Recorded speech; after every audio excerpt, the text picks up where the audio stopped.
vais quand même dire quelque chose, parce qu'il y a une très grande confusion au niveau de ce que nous appelons chrétiens. C'est vrai que c'est chacun aujourd'hui qui sait ce qu'il appelle chrétien, parce que c'est un mot qui n'a plus aucun sens. Aucun.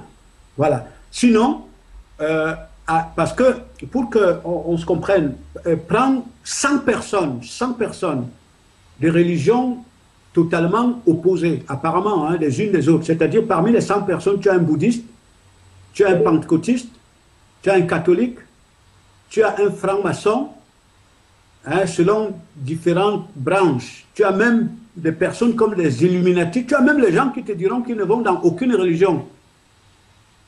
Et à travers, tu as toutes ces personnes qui sont représentées par des groupes différents. Mais pour qu'on comprenne le mystère, c'est que va dans la compréhension que ces personnes-là ont des choses. Tu vas réaliser que toutes ces personnes ont le même esprit, ont la même conscience, hein, ont la même façon de comprendre les choses. Prends un mot simple, pose-leur la question que c'est quoi l'intelligence, c'est quoi la richesse. Tu vas réaliser que ces personnes-là te donneront la même signification de ce mot, le même sens. Donc, ce qui montre qu'ils sont du même esprit. Bon, donc, le mot dont on dit, on attribue à celui qui va dans le milieu pentecôtiste, dire qu'il est un chrétien, c'est vraiment le comble de l'ignorance. De toute façon, il faut voir les personnes selon leur dimension intérieure, spirituelle. C'est là l'essentiel. Ce n'est pas l'appartenance par rapport au groupe religieux où les gens vont. Mais ce qu'ils sont réellement, c'est l'esprit qui est en eux, c'est la conscience qui les gouverne. C'est pour ça que je suis d'accord avec ce que disait le président américain. Il dit, nos différences sont apparentes, mais nous sommes régis par le même esprit, la même conscience, les mêmes désirs. C'est là le plus important. Ceux qui ont des liens très poussés aujourd'hui dans le monde, c'est là, c'est la lecture qu'ils font du monde. Ils ne regardent pas les gens en tant que catholiques, témoins de Jéhovah. Non, ils regardent quel esprit les gouverne, quel esprit les régit.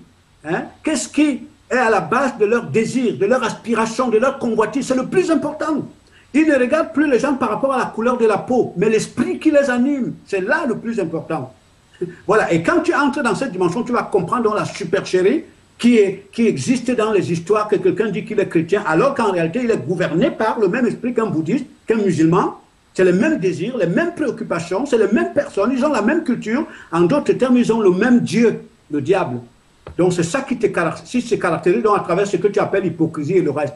Bon, tu as beau appeler ça chrétien parce que tu es simplement ignorant. Maintenant, quand nous allons dans le mot, si nous voulons aller dans le contenu du mot chrétien, quand il a été utilisé dans les évangiles, chrétien, ça s'inspire du Christ, c'est-à-dire de Yeshua, qui est de la nature de son Père, qui est la révélation de son Père, n'est-ce pas? Il est venu d'en haut, il n'est pas d'en bas. Et parce qu'il vient d'en haut, il est l'expression de son Père, il n'est pas subordonné à Satan, donc à la conscience du monde.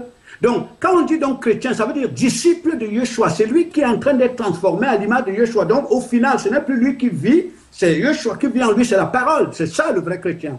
Il est donc un citoyen d'en haut. Plus il s'élève dans la transformation à l'image de son maître, il est d'en haut. Et il est donc celui au travers duquel la gloire de son maître se révèle sur la terre. Voilà. Et ça vient du Seigneur. Ça ne vient pas d'une appartenance religieuse. Non. C'est donc malheureux de dire un vrai chrétien et un faux chrétien. Tout à fait. Chrétien. Ça ne signifie absolument rien. Ça montre qu'on est totalement dans l'obscurité, quoi. On ne sait pas ce que c'est. On peut faire la différence entre l'esprit de Satan et les vrais disciples du Christ. C'est ça le problème. Je pense que tout le monde aujourd'hui se situe à ce niveau.